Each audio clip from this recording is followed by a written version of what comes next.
정말 독특한 환자인데 이분도 안구 건조가 정말 심했던 환자죠. 여성이었습니다. 여성이었고 나이는 한 75세 정도였던 것 같은데 눈이 너무 괴로우니까 보통 우리가 어디가 아프고 그러면 뜸도 뜨고 침도 맞고 이렇습니다. 근데 이분이 세상에 눈에다 뜸을 떠버린 거예요. 눈 위에다 눈을 감고 여기다 눈을 내다 뜸을 떴대요. 그거는 정말 얼마나 괴로우면 이게 치료가 여기 아픈데 여기 뜸 뜨면 좋으니까 얘 눈도 내가 아프니까 눈에다 뜸 뜨면 좋겠지 하고 눈에다 뜸을 떠버리는 거예요.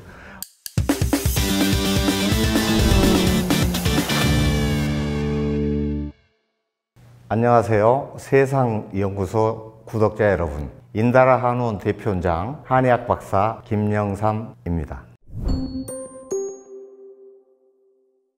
한의사가 무슨 안과 치료를 하느냐라는 얘기를 실은 일반인들이 하고, 지금부터 굉장히 오래전이죠. 한 30년 전이니까 제가 한의사가 돼가지고 군대도 갔다 오고 이제 결혼도 막 한 상태 속에서 사회의 초년병으로서 한의원을 오픈하게 되었습니다. 제가 뭐 굉장히 갑부의 아들도 아니고 그냥 평범한 공무원의 아들로 태어나가지고 자라게 됐었는데, 한의원을 오픈하려고 하다 보니까 상당히 많은 돈을 융자할 수밖에 없었습니다. 그 당시 때.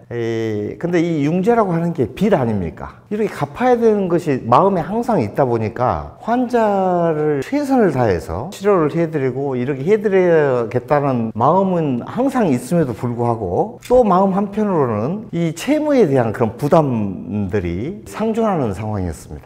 그러다 보니까 이게 굉장히 큰 스트레스로 저한테 작동한 것 같아요. 이 스트레스라고 하면 사람들이 외부의 어떤 자극이다 이렇게 생각을 하는데, 실제로 스트레스라고 하는 것은 외부 자극에 대한 나의 반응, 결국 내가 어떻게 반응하느냐, 이게 스트레스라고 할 수가 있는데, 빚이라는 이런 환경, 외부적 환경이 나한테 주어진 거 아닙니까? 이게 그것에 대한 나의 반응이 좀 컸던 것 같아요. 지금은 굉장히 건강합니다. 그때도 실은 건강했는데 그 스트레스의 이 하중 때문에 갑자기 너무 참을 수 없는 십이지장 궤양이 와가지고 고통을 느끼게 되고, 어느 날부턴가 환자를 보는데 환자 눈을 쳐다볼 수가 없는 거예요.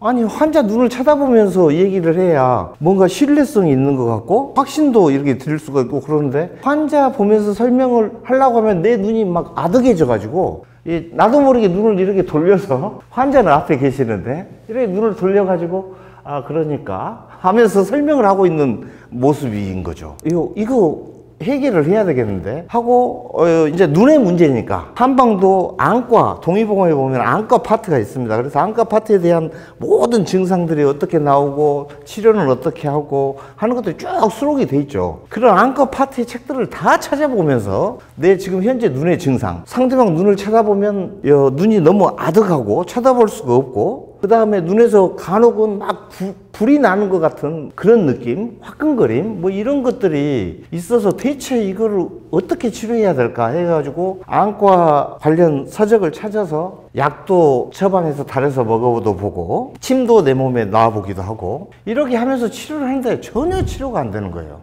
이상하다. 왜 이게 치료가 안 되지? 근데 이걸 치료를 안 해가지고는 이건 큰일인 거죠. 한의원을 운영할 수 없을 것 같아요. 그래서 제가 안구 건조증 환자들을 보게 된 이유는 실은 제가 증상을 가진 환자였기 때문에 그게 계기가 돼서 보게 됐던 겁니다.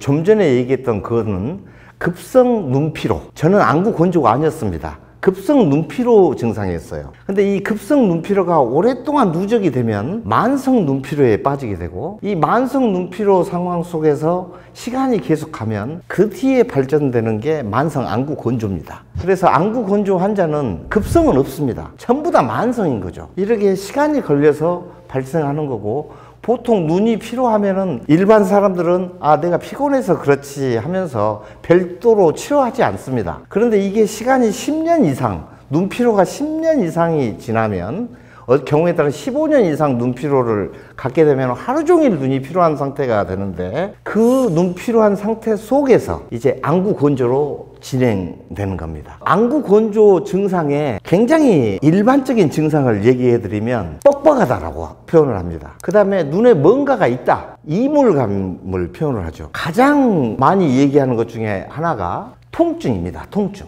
눈이 빠질 것 같다. 눈이 바늘 같은 걸로 찌른다. 눈이 막 속으로 말려 들어가는 것 같다. 눈이 시려서 도저히 눈을 뜰 수가 없다. 이런 게 다 통증입니다. 하지만 이것들은 전부 다 만성이다. 제가 경험했던 것은 급성 눈피로였다는 거. 그래서 급성 눈피로는 실제로 안구 건조는 기초 눈물이 부족한 건데 급성 눈피로나 만성 눈피로는 기초 눈물이 부족하지 않습니다. 기초 눈물은 그대로 있는데 그 속에서 눈의 피로를 느끼는 겁니다. 하지만 안구 건조는 기초 눈물이 부족해지는 거죠.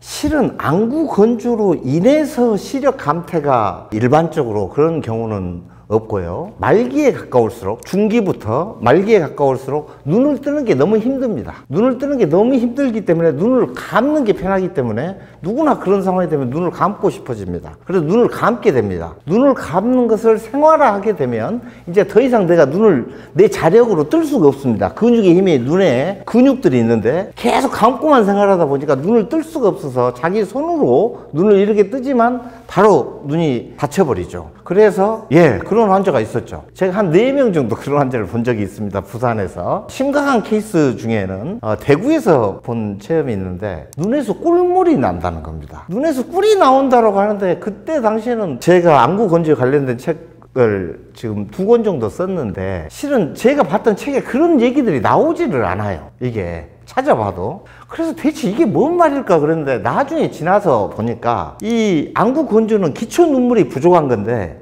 기초 눈물의 성분 중에서 점액 성분이 9%, 물 성분이 90%, 지방 성분이 1%인데 그 중에 점액 성분이 과다해지면 점액이 끈적끈적한 거 아닙니까? 그래서 그 끈적끈적한 거하고 이 물 성분하고 합쳐서 주르르 흐르는 거죠. 그래서 막 꿀이 흐른다고 표현을 하는 거예요, 이게. 이런 안구 건조 환자들이 실제로 있습니다. 그리고 그 정도는 아니더라도 실 같은 뭐 이런 게 막 나온다고 그것도 역시 점액 성분이 많아가지고 나오는 안구 건조들의 전형적인 환자들의 증상이죠. 실은 우리 눈은 먼 데하고 가까운 데를 중용적으로 보라고 만들어진 건데 옛날 사람들은 TV도 없고 핸드폰도 없고 뭐 가까이 볼 일이 별로 없었습니다. 이게 그래서 주로 멀리 보고 갑돌아 부른다거나 뭐 이렇게 이 눈을 먼 데를 주로 쓰고 가까이 보는 경우야 서로 대화하면서 서로를 쳐다본다거나 뭐 이럴 때 눈을 쓰는 건데 지금은 문명이 고도로 발전을 하면서 전부 다 근거리화 됐습니다. 이 우리 손 안에 스마트폰 없으면 답답해서 사람들 못 살잖아요. 이 스마트폰을 항상 가까이서 보고 있습니다. 이게 이런 것들이 눈에 굉장한 부담이죠. 그러니까 이 안구 건조의 전형적인 것은 실은 눈의 과로와 스트레스, 다시 말해서 스트레스 기반 하에 눈의 과로가 있을 때 안구 건조가 나타나게 됩니다. 이게 지금 안구입니다. 이게 안구인데 지금 여기 보이는 이 부분을 각막이라고 합니다. 각막. 이게 각막인데 이 위에 기초 눈물 항상 2에서 3cc가 있어야 됩니다. 잠잘 때나 깨어있을 때나 2에서 3cc가 있어야 되는데 이 기초 눈물이 어떻게 생성이 되냐면 한번 눈을 깜빡거리면 눈의 위쪽 눈꺼풀, 그 다음에 아래쪽 눈꺼풀이 있지 않습니까? 그 눈꺼풀의 안쪽에 보면 그걸 결막이라고 그래요. 눈꺼풀의 안쪽을. 그 결막에 술잔세포라는 게 있는데 포도잔처럼 생겼습니다. 이 세포가. 그래서 술잔세포라고 하는데 그 술잔세포에서 점액을 눈을 깜빡했을 때 생성을 시켜요. 그래서 이 각막에 고루 싹 펴집니다. 그래서 딱 부착되는 거예요. 그리고 90%의 물이 기초 눈물, 물 성분이 주 눈물샘은 여기에 있는데 덧 눈물샘이라고 있어요. 그건 결막에 있습니다. 이 덧 눈물샘에서 눈을 한번 깜빡일 때 90%의 물 성분을 나오게 해요. 그리고 이 눈꺼풀 있잖아요. 이 눈꺼풀 이 바로 아래쪽 눈꺼풀 이쪽에 지방샘이 있습니다. 마이봄샘이라고 요즘 마이봄샘 얘기 많이 합니다. 안과에서도 많이 얘기하고 거기 문제가 있으면 그걸 치료해주면 치료가 된다고. 물론 그런 걸 치료하면 다 되는 건 아니지만 그게 문제가 있다 치료가 돼요. 거기에서 그 마이봄샘에서 눈을 깜빡거릴 때 1%의 지방을 생성하면서 그 물을 싹 둘러쌉니다. 이게 얼마나 신비롭습니까? 순식간에 일어나는 일이죠. 눈 깜빡거릴 때 그 상황들이 일어나는 거예요. 근데 그렇게 일어난 그 눈물 양이 2에서 3cc입니다. 그게 기본 눈물이라고 하는 거예요. 기초 눈물. 근데 이 기초 눈물은 자기가 삶을 살면서 자각할 수가 없습니다. 우리가 흘리는 슬플 때 나는 눈물, 눈에 뭐가 들어가면 막 눈물을 흘려서 이걸 씻어내려고 하잖아요, 자연적으로. 그건 기초 눈물이 아닙니다. 그건 전부 다 반사 눈물이라고 합니다. 그 반사 눈물은 여기 주 눈물샘에서 생성해서 되게 돼 있는데, 안구건조라고 하는 것은 방금 전에 얘기했던 이 기초 눈물이 부족해지는 겁니다. 왜 부족해지겠습니까? 기초 눈물이 생성을 못하게 될 때, 뭔가를 집중하고 그러면 눈을 뜨고 있는 시간이 많아지게 됩니다. 눈을 뜨고 있는 시간이 많아지기 때문에 이 기초 눈물이 그 사이에 날아갈 여지가 있죠. 근데 이런 상황들이 계속적으로 축적된다. 눈의 과로가 계속적으로 축적이 된다면 더 날아가겠죠.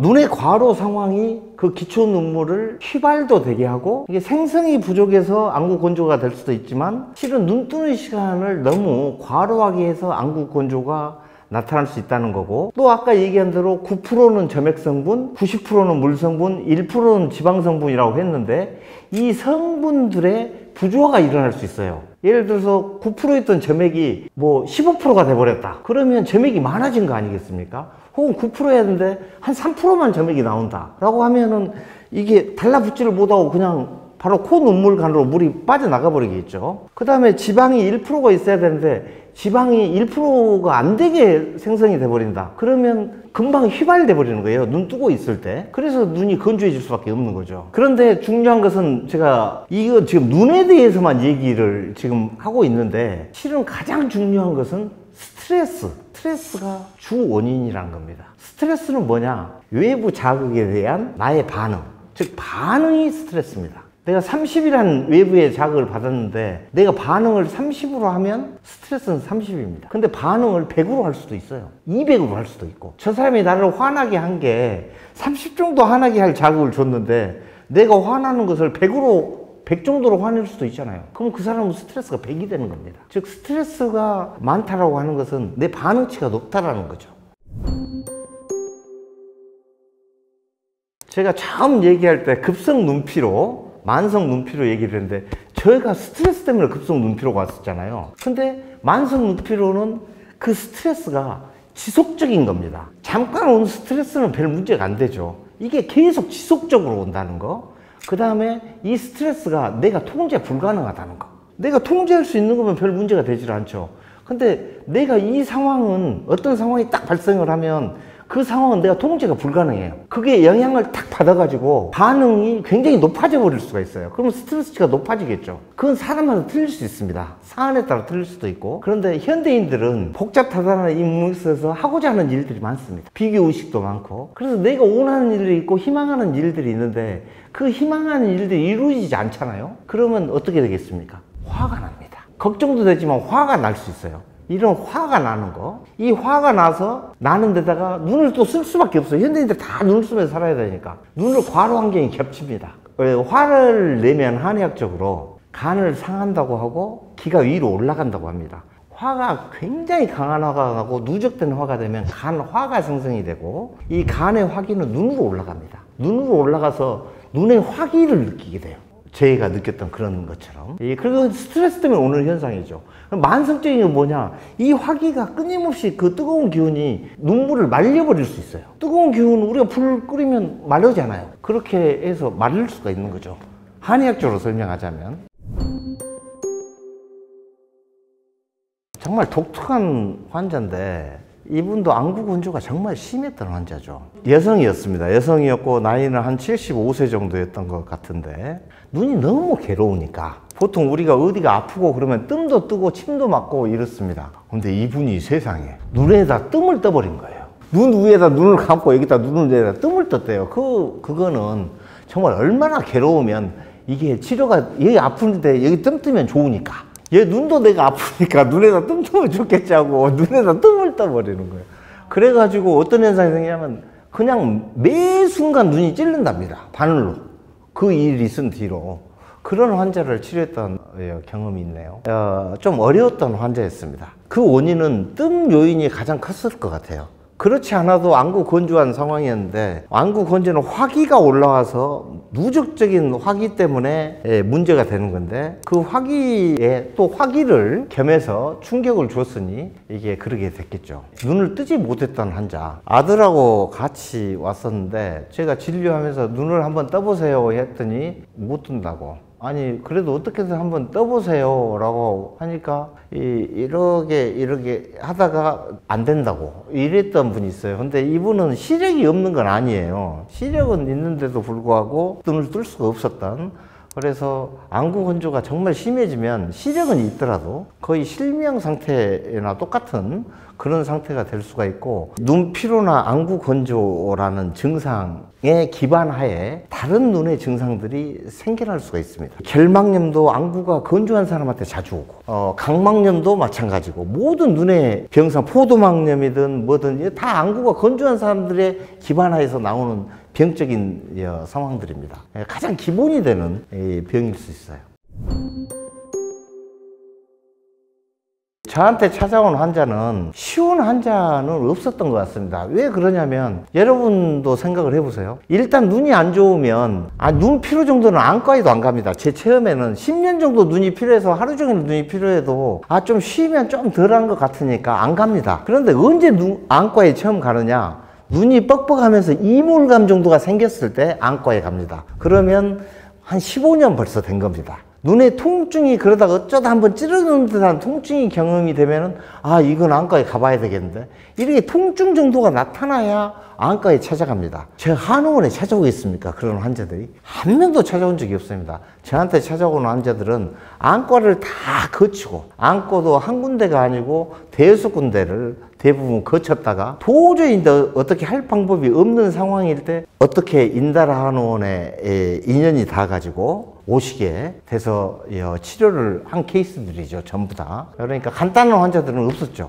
젊은 사람도 있습니다. 초등학생도 있었고, 어릴수록 빠릅니다. 증상의 변화도 빠르고 치료도 빠르고 민감한 거죠. 그만큼 어린애도 스트레스 안 받겠습니까? 어린애도 스트레스가 기반하에 근거리에서 계속 쓰는 게임을 한다거나, 예를 들어서 이런 상황일 때 눈에 문제가 생기는 겁니다. 똑같습니다. 그 상황은. 스트레스라고 하는 것은 누차 얘기하지만 외부의 어떤 자극에 대한 나의 반응치를 스트레스라고 합니다. 그래서 제가 환자분한테 한 번씩 스트레스가 꽤 있으시죠? 그러면 저 스트레스 없는데요? 그런 분들이 꽤 있어요. 이분들은 대부분 스트레스의 개념을 잘 모릅니다. 스트레스라고 하는 것이 기분 좋게 살면 스트레스가 없다라고 생각하는 분들이 좀 있는데, 기쁜 일이 있건 슬픈 일이나 화난 일이 있건 이 외부 자극 속에서 내가 어떤 반응을 한다면 그 반응은 무조건 스트레스라고 할 수 있습니다. 좋은 일에 반응을 한 것도 스트레스고 나쁜 일에 반응을 한 것도 스트레스입니다. 그래서 이 반응치가 결국 스트레스 양을 결정하는데, 근데 자기는 항상 긍정적으로 산다고 이렇게 얘기를 하는데, 물론 그거 좋은 거죠. 긍정적으로 산다는 건 좋은 거지만 절대 긍정의 경지에 가지 않고서는 스트레스가 없다라고 하기는 어려울 것 같고, 일단 이 스트레스에 대한 그 부분을 좀 낮출 수 있는 방법이 없을까, 즉 반응치를 낮출 수 있는 방법이 없을까를 생각할 때 자극과 반응 이론이라는 게 있습니다. 내가 어떤 자극을 받았을 때 반응을 하는데, 이 반응을 할 때 반응을 하는 주체, 반응을 하는 주인은 나라는 거죠. 그래서 반응을 하는데 시간 텀을 좀 갖는 거, 그게 자극과 반응 이론입니다. 저 사람이 나를 화나게 했습니다. 너 왜 그따위도 못해? 라고 딱 했을 때 그 말을 딱 듣고 자극을 받아서 내가 바로 봐봐봐봐 이렇게 얘기를 하면 이 자극에 내가 의존돼 있는 겁니다. 자기가 실은 없고 이 환경에 의존돼 있는 상황인 거죠. 그런데 반응하는데 시간을 두라는 것을 저 사람이 뭐라고 탁 얘기했는데 그것에 대해서 내가 어떻게 반응할지를 본인이 결정할 수가 있잖아요. 시간 텀을 두라는 거, 이게 바로 자극과 반응 이론인데, 빅터 프랭클이라고 유대인 닥터신데, 이분이 그 아우슈비츠 감옥에서 이분이 언제 죽을지 알 수 없습니다. 언제 그 독가스를 마시고 부모, 형제 다 죽었습니다. 부인까지. 자기 누이 하나 살았다고 하는데 그 속에서 이 빅터 프랭클이 거의 매일 죽음에 직면해 있었고 그 혹독한 고문과 그 인간 이하의 잔인한 이야기들을 들으면서 자극을 받으면서 이 사람은 거기서 어떻게든 자기가 그걸 해결하려고 하면서 이 자극을 받고 반응할 수 있는 주인은 나구나. 그래서 이 빅터 프랭클은 그 속에서 가장 행복을 선택한 반응을 한 겁니다. 그래서 자극과 반응 이론을 만들어냈어요. 그래서 어떤 외부 상황의 자극이든지 반응은 바로 여러분이 결정할 수 있고 여러분이 직접 할 수 있는 겁니다. 여러분이 주인입니다.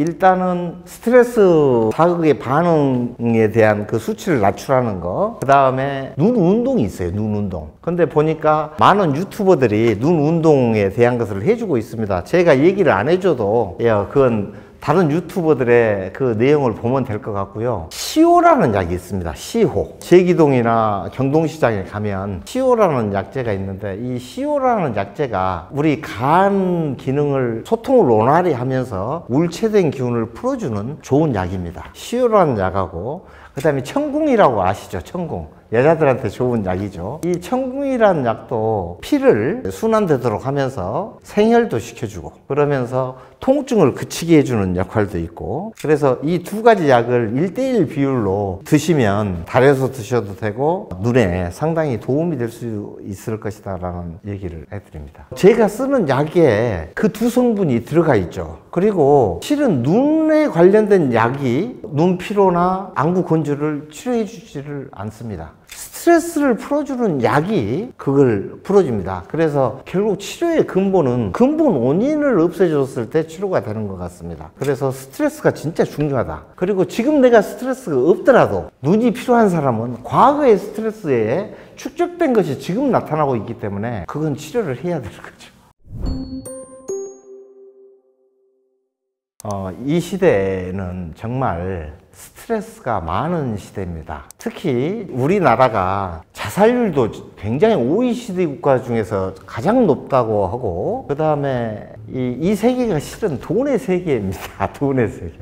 그 부분들이 자기 원하는 만큼 없어서 또 스트레스인 분들도 굉장히 많으신 것 같고 하지만 빅터 프랭클처럼 어떤 그 죽음 상황 속에서도 본인의 스트레스를 승화시켜서 나중에 미국의 어떤 대학에서 정신과 교수로서 그 자극과 반응 이론을 얘기했던 이런 분 참 멋진 분이죠. 여러분 하나하나 다 그렇게 자기 삶 속에서 하실 수 있다. 절대 긍정의 마음으로 그렇게 사셨으면 좋겠습니다. 감사합니다.